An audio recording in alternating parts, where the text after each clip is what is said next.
Time to make a splash with some new watercolor pens. Today I'm trying out the watercolor brush pens from Hippie Crafter. And watch to the end to see me put these pens in action in a fun coloring time-lapse video.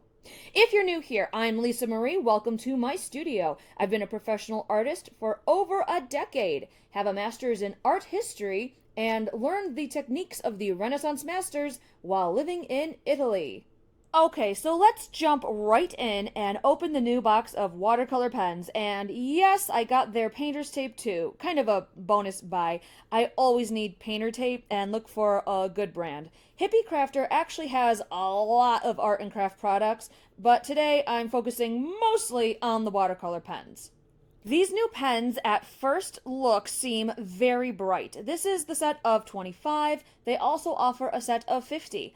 I like that they include a thank you card in this package. It's a nice touch. I also like that they're a family-run business in Miami Beach. Also, real quick, if you are curious about any other art supplies you want to see in action, leave a comment on this video and let me know. Alright, let's talk about these pens. They are watercolor, which means they should be easy to clean up with soap and water. The colors are ultra pigmented, which means they are very vibrant. That means they can be used for super saturated, strong colors. Or, because they're watercolor, I should be able to add water to dilute and soften the colors. That watercolor quality means they should also be blendable. To help with blending, the set includes a beautiful water brush pen.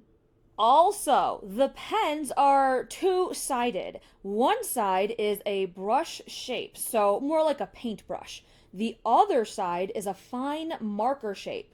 So I should be able to get some different textures and effects using both of these sides today. So far, there's only one real concern I have, and it's that there aren't any color labels on these pens. There are color rings on the outside to show the colors, but no written words or numbers. That's not a total deal breaker for me, but I do like to be precise and often use color names or numbers to plan out color palettes. Gonna go on a side trip for a moment and open the painter tape. I like taping the paper down when I color so it doesn't move around while I'm working. This tape is 1 inch wide. I'm hoping it will provide crisp, sharp lines and prevent the paint from leaking. Also, I need to know if the tape will tear paper when I peel it off. So keep watching to the end to see how this tape does in this project. Also, this coloring page is a digital download. If you want to color along with me, I'll put the link to this page in the video description so you can download and color this page today. In fact, I'll also put direct links to these watercolor pens and painter tape in the video description for you as well if you want to include them in your art supplies. Alright, it's time to see these pens in action. I'm starting with the paintbrush side of the pens. To get a nice bit of soft texture, I'm swirling the brush tip in small circles, layering brown, orange, and yellow. But the real blending starts with the water pen to help the colors bleed together. One important thing to remember with watercolor is it needs time to bleed or blend with water and time to dry. So I'll go section by section on this page with different colors to give each area time to dry so I can see how they really blend together. And there you can see I have the water brush blending a bit, and now I'm switching it up with the colors. With the bottle, I'm going to use a palette of dark, medium, and light blues. But I will apply the colors in smooth, sweeping motions to get a different texture. Again, I'll use the water pen to increase the blending of the colors. So far, the colors are looking very vibrant. I'm not totally covering the entire surface of the paper with pigment.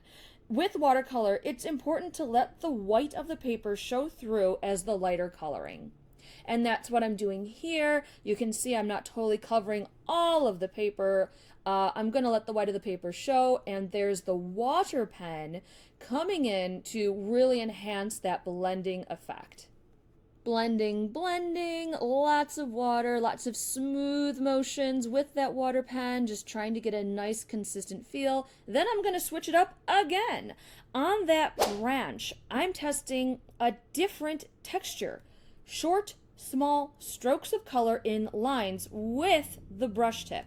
I'll layer brown, green, and a brownish yellow. Then blend the colors with that water brush. Again, I'm giving each of these sections time to bleed together a bit so the colors can blend and dry. Gonna play with some more smooth lines in the lower part of the glass bottle. So far, I'm doing all this with the brush tip end. It's a nice fine tip, so it's very versatile, and the paint flows well out of this end.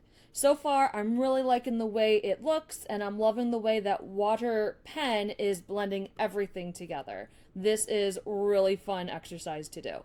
But finally, onto the koalas, I'm gonna switch it up and use the other end of the markers. The sharp marker end seems like it would be good for more detailed texture, so I'm doing small dashes of color to get a fur-like texture here.